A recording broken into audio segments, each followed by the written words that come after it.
I've been asked to speak about self-esteem.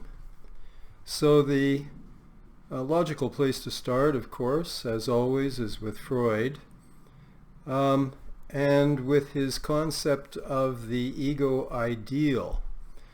Now, we know that in 1923, he basically got rid of the concept of the ego ideal, along with the concept of the conscience, folding both of these concepts into the superordinate concept of the superego, thus keeping his model of the mind a tripartite model. I've argued in my recent book that we should reintroduce both conscience and ego ideal as separate structures, so that we would then have a five-part model of the mind.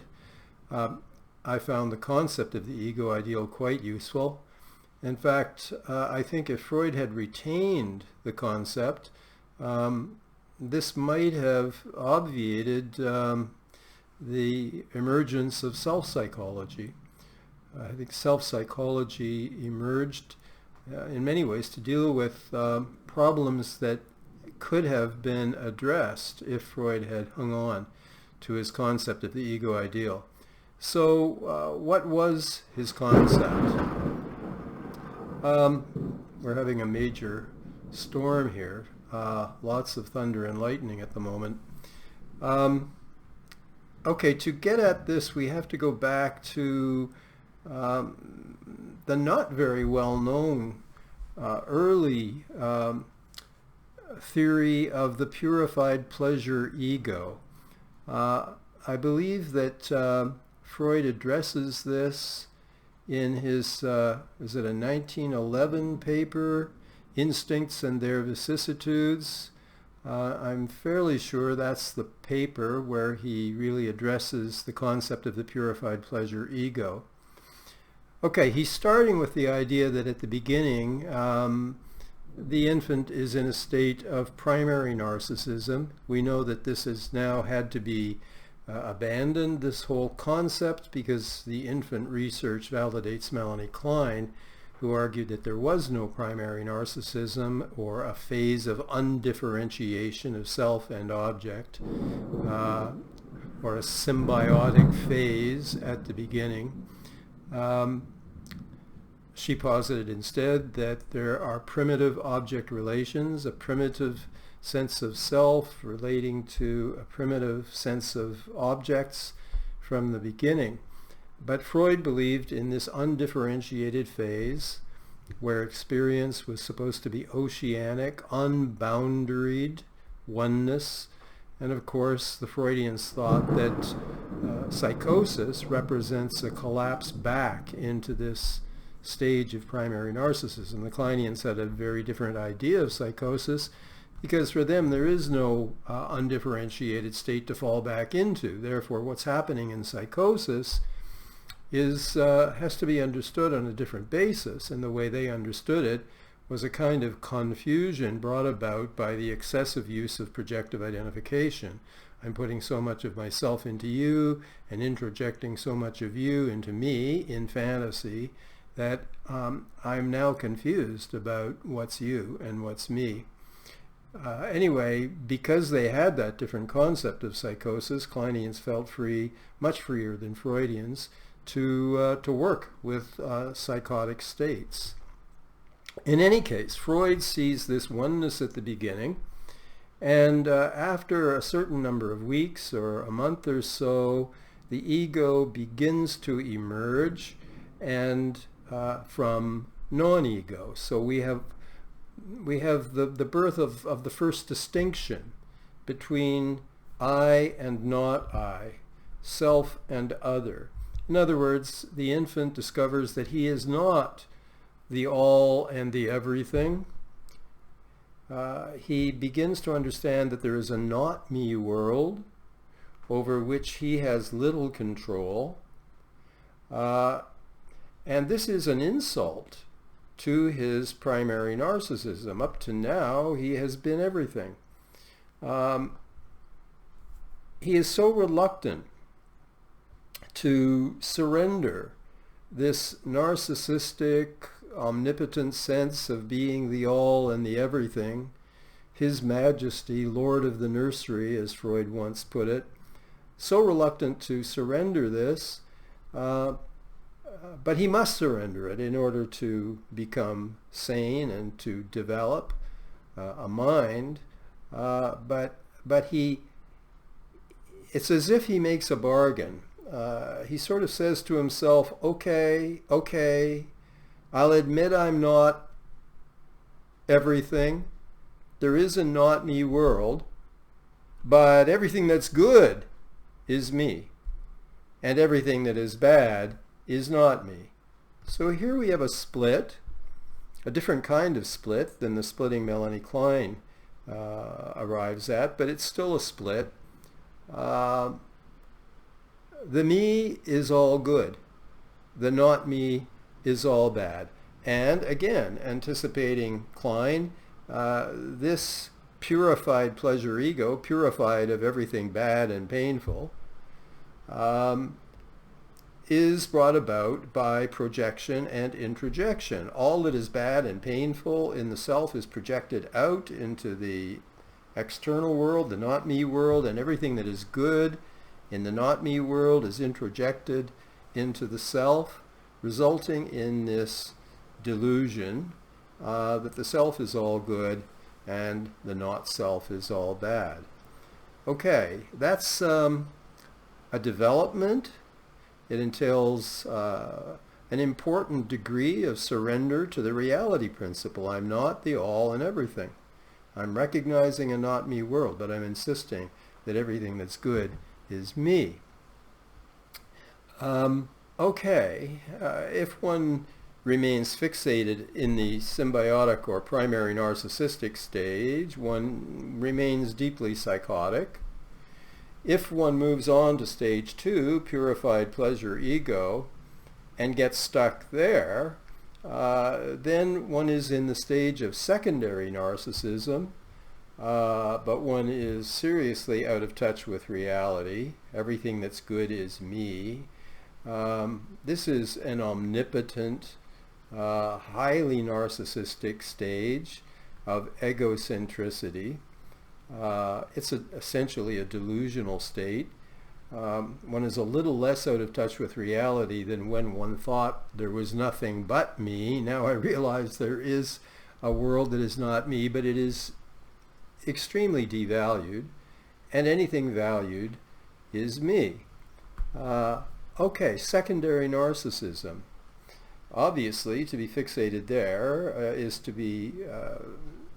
to suffer from a severe narcissistic disorder. One can't really relate to other people. They belong to the not me world and hence are extremely devalued. The only thing that really is valued is me. I know you may be thinking of certain political figures at this moment who might seem to pretty well fit this bill. Suppose the person, unlike that figure, decides to mature or is helped to mature, moves on to stage 3, where sanity is finally achieved, because now the idea that the self is all good and the not self is all bad, that breaks down, and I recognize bad in the self, and I recognize good in the not self. This is the achievement of the stage of ambivalence, as Freud calls it. Melanie Klein will call this the depressive position. This is now the world of whole objects as opposed to part objects. Instead of being a part object, all good or all bad, I am a whole object, both good and bad, and other people are whole objects, both good and bad. The reality principle has really advanced, and we have a person here who is considerably sane. But even here, the movement out of secondary narcissism, the movement out of the pleasure ego, purified pleasure ego, is a painful move to have to recognize that there is badness in me as well as goodness. This means the surrender of perfection. I'm not perfect. Other people are not perfect. Everything is a mixture. This is hard to swallow. And so what most people do, says Freud, is in order to be able to bear the imperfection in the self now, one creates an ego ideal, which is essentially saying, okay, I admit I'm not perfect now, but by God, one day I will be. So one creates this ideal of a future self that one wishes to one day manage to be, manage to achieve. I always think of it as taking perfectionism is like a football, and at this point we kick the football way up into the future where it remains as an ideal. Now this is an important move because it gets this crazy perfectionism. It gets it out of my life here and now. And I think this is one way of understanding religion. One of the positive things that Freud has to say about religion, in addition to all of the negative things, but he did recognize, I don't know that he said it quite as clearly as this, but it's certainly implied in his work, that one of the achievements of religion is that it drains off out of this world the way a lightning rod drains the lightning away from the top of the barn, which would burn the barn down, and it takes the lightning down and grounds it into the ground. It's a safety mechanism. The formation of the ego ideal can serve that function when one confines one's idealization to God, to a supernatural being who is in some way beyond this world. Okay, the narcissism, the omnipotence, the perfectionism is drained off. That belongs to God, not to man. And that's useful. And when, of course, to extend Freud's argument, when religion breaks down and a belief in another world breaks down, it's as if the lightning rod is not functioning any longer, and all of that crazy perfectionism flows back into this world. We got rid of it, but now it's flowing back into this world, and this world becomes full of narcissistic disorders, tin pot gurus, omnipotent narcissistic characters, cult leaders. Religion protected us to some extent from this, especially institutionalized religion could be seen as a huge mechanism of defense against narcissism and omnipotence.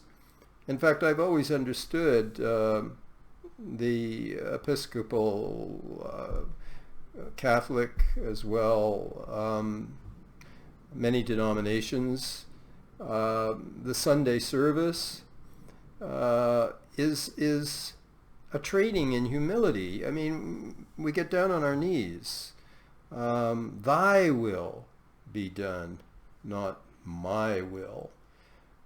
But things have gotten reversed, and all kinds of people are running around trying to assert their will rather than deferring to the will of God.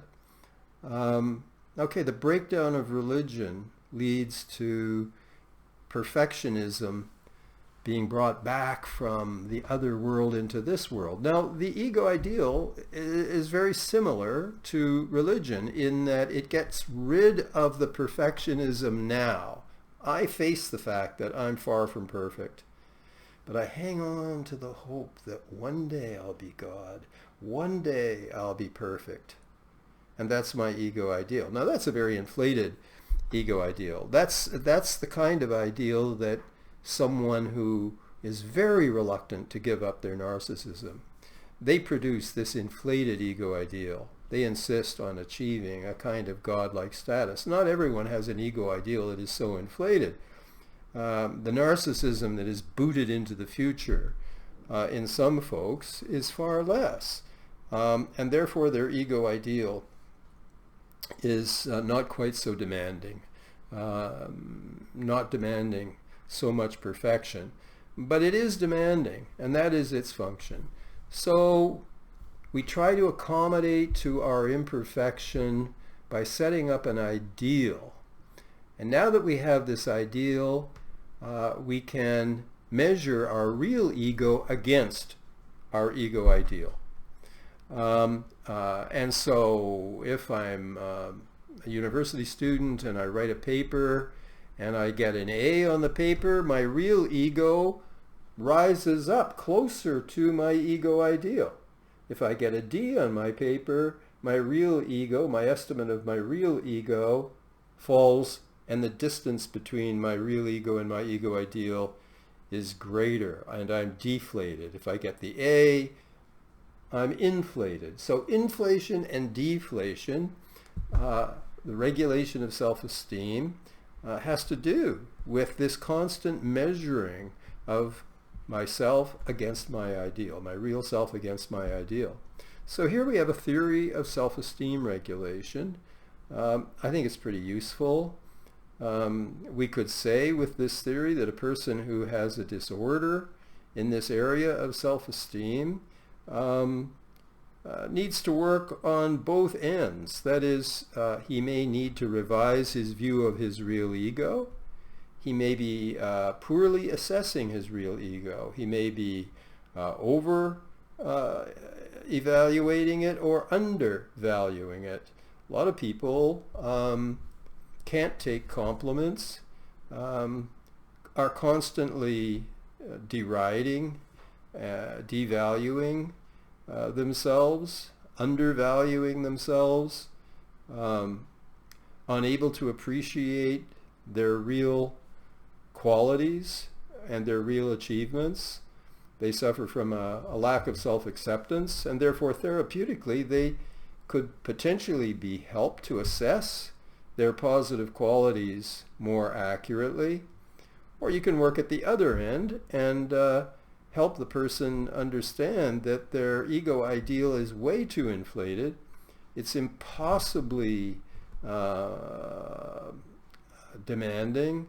There's too much perfectionism, and sometimes people can be helped to let go of this impossibly demanding ego ideal. You could say to lower their standards for themselves. That doesn't sound good, but it is good, because it means facing the fact that they're human. And again, of course, for me, one of the great things about the Judeo-Christian tradition is that it presents us with this doctrine of the fall of man. We're fallen. We're broken. Forget about perfection. No one has it. No one will have it. We're all flawed. Some people are more flawed than others, but we're all flawed, and perfection eludes all of us. So there's a lowering of expectations for ourselves if we accept the idea of the fall of man. I've always accepted it. To me, it's not like accepting a doctrine I've been taught. I accept it because it's so evident around me. It's so evident in myself. It's so evident in anyone I have ever met. We are flawed creatures. And so there are ways to deal with self-esteem problems, both by recognizing the reality of ourselves and being more generous in our evaluation of this reality of who we are, and by modifying our ego ideal, paring it back, making it a little more attainable, less perfectionistic, and so on. So this would be the Freudian approach to self-esteem regulation if Freud had hung on to this concept of the ego ideal, but in 1923 he surrendered it. At the same time, he surrendered the concept of conscience. And so now I want to turn to another way of approaching the problem of self-esteem. And this is a way that Freudians have not really, hardly at all, because most people following Freud surrendered the concept of conscience. They tried to get at it with the concept of the superego, but that leads to all kinds of problems, because in so many of his writings, Freud has clearly identified the superego as a sadistic agency, loaded with aggression, id aggression, directed against the Oedipal rival, turned away from the rival, back against the self. It attacks the self the way one wanted to attack the rival. So it's an inner attacker. Fairbairn called it the internal saboteur. It's the source of self-sabotage, self-defeat, self-persecution. And Freud and Freudians see the superego as very active in all pathology, but they have this split attitude towards the superego because they also celebrate it, as Freud did in Civilization and Its Discontents, as a good cop. So in their clinical writings, they depict it as a bad cop, to the point where Freud says we have to demolish it. Alexander and Ferenczi agreed and said that there is no analytic cure that is anywhere near complete without the complete elimination of the superego. They wanted to eliminate it, hand its functions over to the rational ego. I, of course, argue that the rational ego cannot do the job because rationality is helpless to generate values. This is the fact-value disjunction. Science is all about fact. It can tell us what is. It can't tell us what ought to be. So the project of turning the moral functions over to the ego is impossible. Here I disagree with Freud, Ferenczi, and Alexander. But I certainly agree with them that the superego is at the core of most psychopathology. If we want to talk about psychoanalytic therapy, the superego is our enemy. Now, I don't mean to entirely blacken it. The superego is a mixed bag, like everything human. And sometimes the superego overlaps with the conscience. Well, what is the conscience? It's loaded by love, whereas the superego is loaded with hate. The conscience comes in both biologically, because we are mammals and we are primates, and like other primates, all of the recent research on animals over the last 20 or 30 years focuses on their cooperativeness with one another, their helpfulness to one another. So in Western society for a very long time we suffered from this highly distorted view of nature, nature red in tooth and claw, and we project all our worst qualities onto the beasts, and we call serial killers and murderers beastly, when of course they're not, because beasts don't behave that way, only humans do. So we've been projecting our uniquely human destructiveness onto animals. In one of my articles I went through a list of the words that we use to describe loathsome people. He's a rat, she's a spider, he's whatever, pig, she's a snake. You know, we're giving nature a really bad reputation here, which it doesn't deserve, but we deserve, certainly we do. Okay, but from our primate heritage, we acquire altruism. We acquire a tendency to wish to help one another. As mammals, we had mamas, And our mamas kept us alive and fed us and nurtured us. Some of them did a really wonderful job, and others did a middling job, and some did a very poor job because of their own problems, their depression, their narcissism, their being overburdened, whatever. But we owe our lives to those who fed us, nurtured us, protected us, kept us alive, and we identify with them. We identify with these nurturers and thus form a conscience. A conscience that basically requires us not to do to others what we don't want others doing to us. We establish the principle of reciprocity. Freud only got half of it. Talion law, eye for an eye, tooth for a tooth. That's the superego. That's the law of reciprocity that works in the superego, eye for an eye. Talion morality. In conscience, the principle of reciprocity is, because I received love, I must give love back. As I was nourished, so I must nourish. And we have those early films of Renee Spitz in which the baby at the breast is putting its fingers in mummy's mouth, and later mummy's spooning food to the baby, and the baby wants to spoon food back to mummy. This is about giving back. And that's conscience. And the conscience bothers us when we don't give back.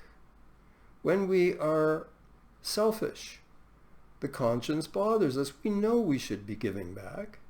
We know we should be generous. We know we should be helpers.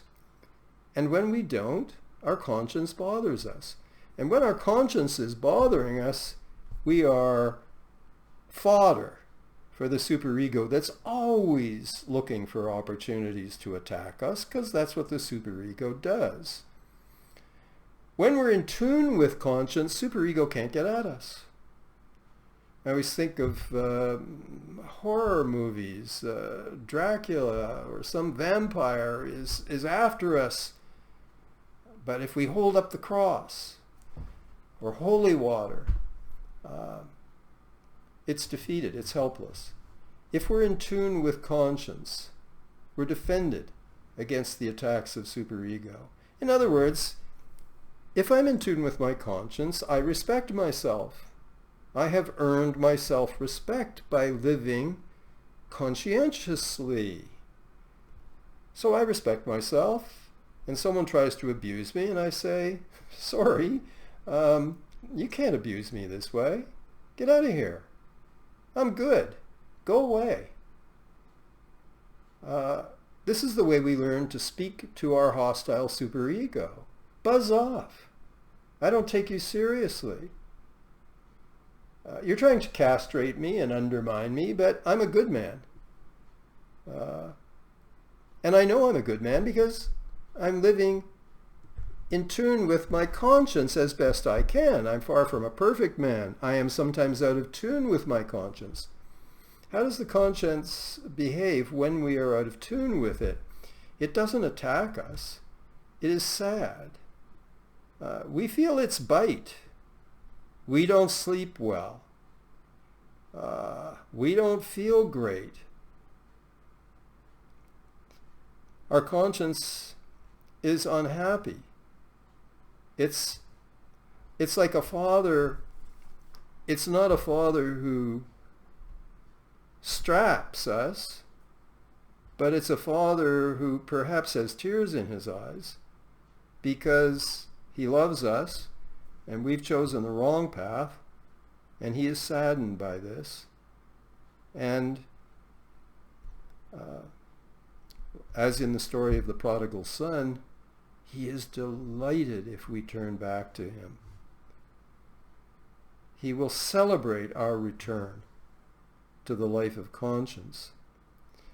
Okay, conscience and superego are two very different functions, and I'm talking now about self-esteem regulation, not in terms of the ego with the ego ideal, but I'm talking about the far more genuine and far more important and far more fundamental type of self-esteem regulation that comes through